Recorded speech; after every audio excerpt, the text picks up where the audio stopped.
Nice job, Ben. Good afternoon. I'm Bessie Schwarz, and I'm deeply honored to represent my class today. When I graduated from college, on another May day, on a green lawn just like this one, my family hoped that the next time they saw me in a cap and gown, I'd be graduating from law school.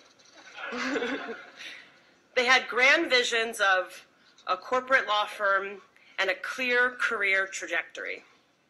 And about 1 million grandkids by this point, too. But you can't blame them. It's not an easy field that we're going into. The people sitting here today have their eyes set on a broken agricultural system that leaves billions with inadequate, unhealthy food while industry pollutes our air and water. There are people here who are looking at seemingly unstoppable mining and deforestation that destroys our ecosystems and some of our most precious places, sometimes just in the name of profit. And I don't know if you've seen the latest reports on global warming, but it's not looking good. The devastating effects of this crisis, sea level rise, drought, extreme weather, are predicted to be even worse than previously expected. Well, all of this according to science, or what FESers know as Karencito. So, I can't say that I never considered opting out, taking an easier path. In fact, I was having one of these moments a couple of weeks ago when I turned where all FESers do for inspiration, an Effie movie. I was sitting on the floor of the all-student-run Yale Environmental Film Festival. I had arrived late because my friends and I had arrived on FES time and weren't able to get seats. And I'm sitting there and I'm daydreaming, fantasizing about a mainstream career with a stable path to retirement when 9 words flashed on the screen.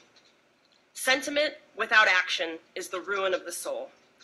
It's no Aldo Leopold, but this Edward Abbey quote embodies what makes me so proud to be a member of this community.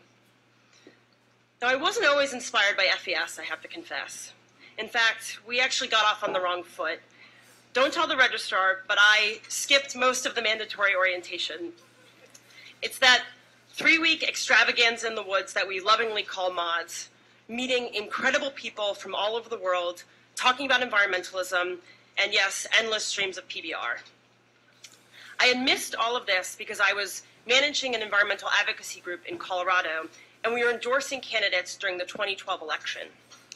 We were hoping to elect in pro-environmental majorities into both chambers of the legislature, and all this in a swing state during a presidential year. It all felt very important. So on a Friday, my last day of work, I did my final press conference, and 3 days later, I was in the woods with no cell phone reception. Needless to say, it was a culture shock, and I'd be lying if I didn't say a part of me didn't want to head right back out there. But that was 2 years ago. Looking at this crowd today, I can tell you some of these people are going to start and run the clean energy companies that will help revolutionize our economy.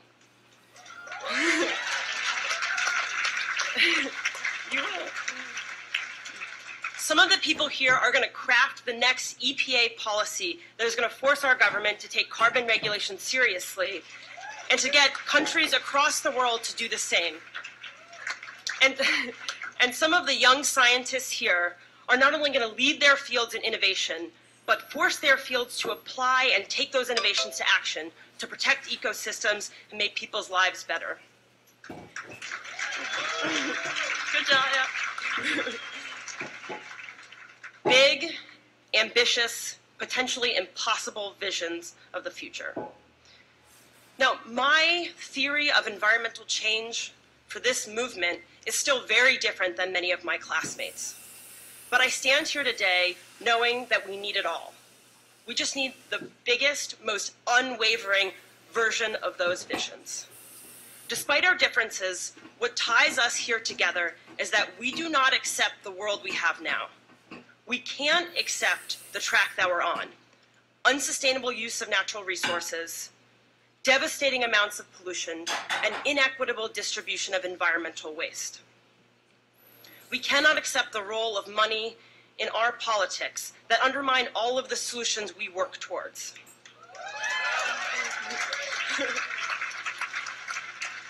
So wherever we go next year, 10 years from now, or what we do with our lives, we cannot let go of those visions that we have today.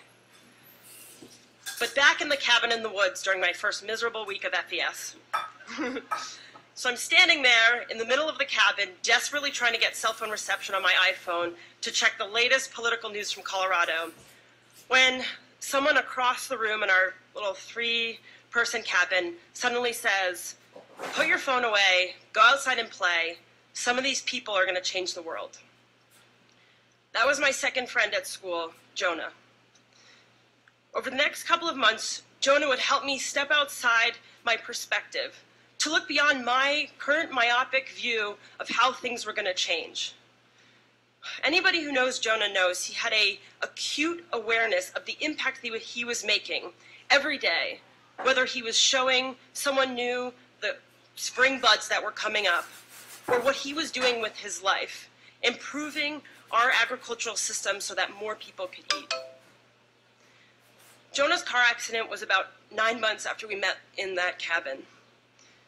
And while I'm incredibly sad that Jonah will never stop me during a crazy final season to force me to tell him something meaningful that happened to me that day, he'll never interrupt a professor mid-instruction to lead the class in spontaneous meditation. And he'll never walk through my kitchen door way too early for a party, already playing the guitar. But what I find most devastating about his loss is what his death means for our field, for our movement. Jonah knew how to live for what he believed in. He knew how to act on his sentiment. We have a responsibility that is truer today than it has ever been before. We have a bravery of imagination to see the world not as it is now, but as it can be. And we have the passion and dedication to commit ourselves to that vision. And today, we have the privilege of being from this school. What I'm trying to say is don't opt out, don't cop out, don't give in, whatever that looks like for you.